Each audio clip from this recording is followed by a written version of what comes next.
और ब्रेक के बाद एक बार फिर से आपका स्वागत है। चलिए अगली खबर की बात करते हैं। आर पार की जंग और बड़ाबंदी के दौर के बाद विधानसभा सत्र से पहले कांग्रेस एकजुटता की राह पर चलती नजर आई है। हाईकमान के दखल के बाद सचिन पायलट की नाराजगी खत्म हुई है।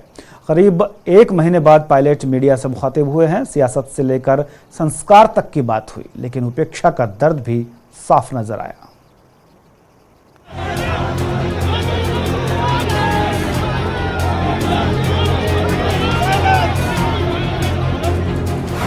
खत्म हुआ संकट, वापस आए पायलट। हमेशा ये कोशिश की है कि राजनीतिक संवाद हो, शब्दों का चयन हो, शब्दावली हो, बहुत सोच समझ के अपनी बातों को रखना चाहिए। हुई वापसी, दर्द बरकरार। इस प्रकार की टीका टिप्पणी हुई, जिन शब्दों का प्रयोग किया गया, दुख तो हर इंसान को होता है, मैं भी इंसान हूँ, लेकिन उसको अब मैं समझता हूँ मैं उस पर रिस्पॉन्ड करूँ वो उचित नहीं है। संकट मोचक प्रियंका ने दिखाई राह। प्रियंका जी और राहुल जी से हमारी मुलाकात हुई, इन सब बातों को हमने रखा।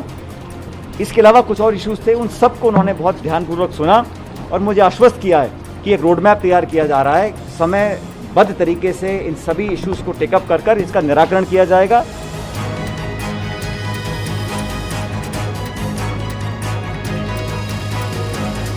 चरम पर पहुंचे मल्होत्रा के सियासी संकट में क्लाइमेक्स से पहले ही बड़ा ट्विस्ट आया और आर पार के मूड में खड़े दोनों सेनापति शांति फार्मूले पर एकमत हो गए। 1.5 साल में जो काम हम लोगों ने किया उसमें इस गति से हम काम नहीं कर सके और मुझे लगा कि काफी लोगों को ये लग रहा था कि हम पब्लिक के प्रोमिसेस को पूरा नहीं कर पा रहे हैं, इसलिए उस दिशा को बदलने की जरूरत थी।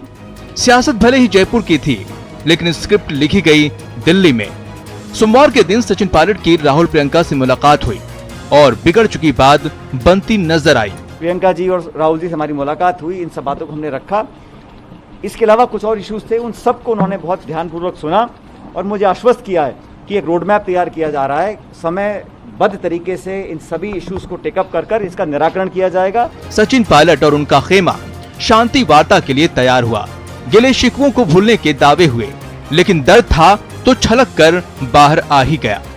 कैसे कैसे हम लोगों ने कम संसाधन होते हुए भी अपनी ताकत और नौजवानों किसानों को साथ लेकर सरकार का निर्माण किया। अब सरकार निर्माण करने के बाद अगर हम उन वादों को पूरा नहीं कर पा रहे हैं और हमें वो मान सम्मान और जगह नहीं मिल रही काम और ऑपरेट करने की, तो उस पीड़ा को बताने का एक फोरम होता है, उसका हमने इस्तेमाल किया।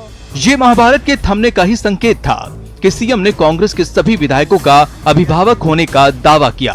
और मैंने उनको कहा है कि आप लोगों ने इख्तियार बना दिया और जब तक मैं रहूंगा जिंदा तब तक आपका अभिभावक के रूप में रहूंगा।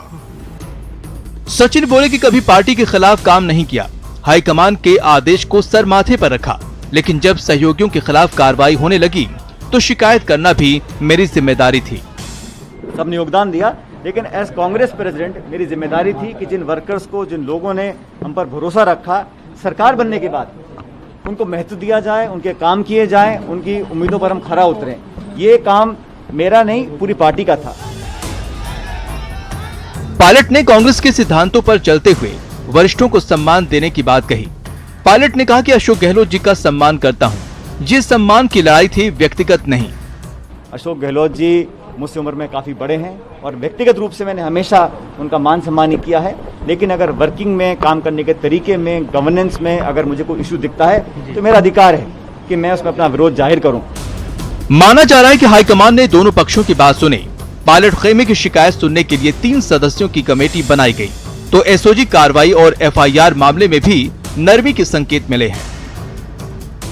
अखिल भारतीय कांग्रेस कमेटी ने एक 3 सदस्यीय कमेटी का गठन करने का निर्णय लिया है। मैंने और मेरे कुछ विधायक साथियों ने कुछ इश्यूज को रेज किया था और मैं समझता हूं कि एक लोकतांत्रिक पार्टी के अंदर हम लोगों ने उन मुद्दों को उठाया जो मैं समझता हूं हमारी गवर्नमेंट और संगठन के लिए बहुत जरूरी थे। यानी कल तक जहां खेमाबंदी थी, वहीं अब साथ चलने के दावे हो रहे हैं। पायलट खेमा गुरुग्राम और दिल्ली होते हुए जयपुर पहुंच चुका है, तो जैसलमेर में रहे कांग्रेस के अधिकांश विधायक बुधवार को जयपुर लौटेंगे और संकेत बता रहे हैं कि 14 अगस्त को विधानसभा के सत्र में कांग्रेस एकजुट दिखेगी। Bureau report, news 18 Rajasthan.